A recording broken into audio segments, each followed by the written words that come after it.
Well, you just heard from District 22 Democratic congressional candidate Phil Arbaio. He believes the race is neck and neck with Congressman Devin Nunes, who raised more than $23 million for his campaign. That's third most in Congress and more than House Speaker Nancy Pelosi.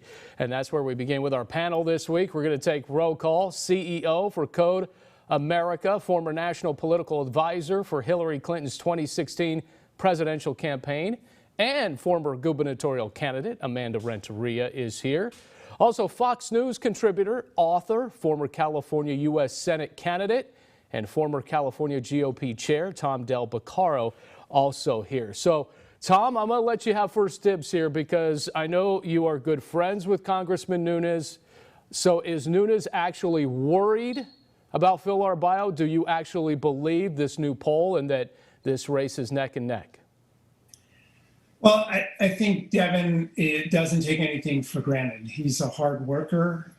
California demographics continue to change. A lot of money pours into all of these districts now. And so he's not taking anything for granted. He's going to win. He'll be there. I think there's a great chance David Valadao wins as well. But I wouldn't. He's not going to lose. I'm not worried that he's going to lose. But, you know, California is going to have an interesting thing here. There were 20 million ballots almost sent out, and there'll probably be 16 million or so mail-in votes. And it is going to be weeks before Prop 15, Prop 22 get decided. But I think these particular districts, Devin's too big to fall, if you will. And the Central Valley is sort of that last bastion. So, again, Devin's taking it seriously, but I don't think he's going to lose. And, Amanda, I'm going to come to you because, obviously, the Latino vote is huge in this district. And Phil Arbaio says that he's Latino and he's running for the first time. Does that help him in this case? And do you believe this poll? 5 points is still a lot.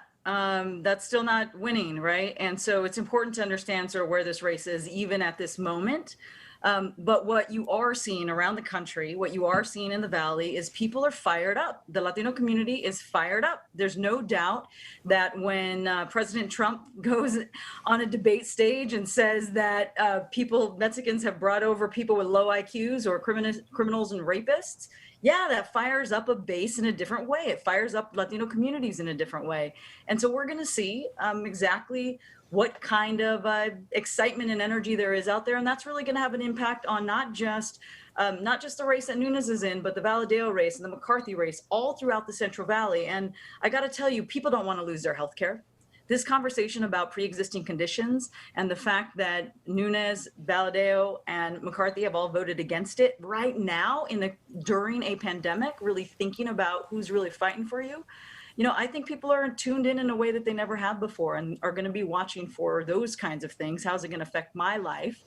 And so it could tighten. Yeah, and you're talking about tuning in. What about turning out? Because we're seeing record numbers. Tom, you mentioned this already.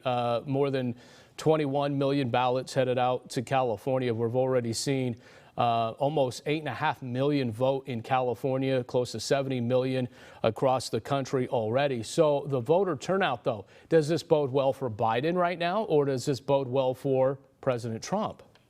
Well, going back to that race, the PPIC poll shows that Trump's picked up 8 points among Latinos in California in the last month alone. So that may stem some of the tide that you just heard about. I think record turnout nationally, we're in a different time. You have a Rasmussen poll, and remember Rasmussen got the national popular vote exactly right 4 years ago, and they were really good 8 years ago. And they have 31% of the African-American community voting for Trump. If that happens, Trump can't lose. You can't lose Michigan with 31%. In fact, there was another poll in Michigan of 2,800 people, and Trump was only trailing among the African-American community by 1 point in Michigan. So the record turnout is an interesting thing because things are different now. We're no longer 20 years ago. I've been studying polling for 30 years. We're not where we were 21 years ago.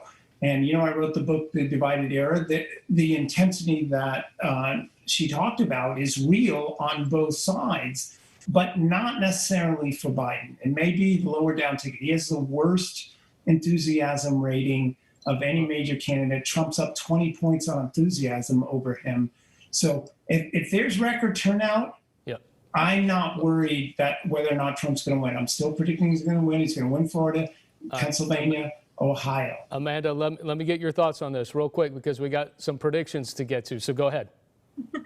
Listen, I think you're seeing Democrats come out. You're seeing the split. It's somewhere around 9 across the country with Democrats versus Republicans. But listen, there is no other candidate besides Biden who is rolling out endorsements from progressives to Republicans, whether you're talking about a well-known Republican senator out of Arizona, or you're talking about the Lincoln Project that has some very well-known California Republicans who are behind Biden making these ads. We've never seen an election like this. We've never seen a coalition like this.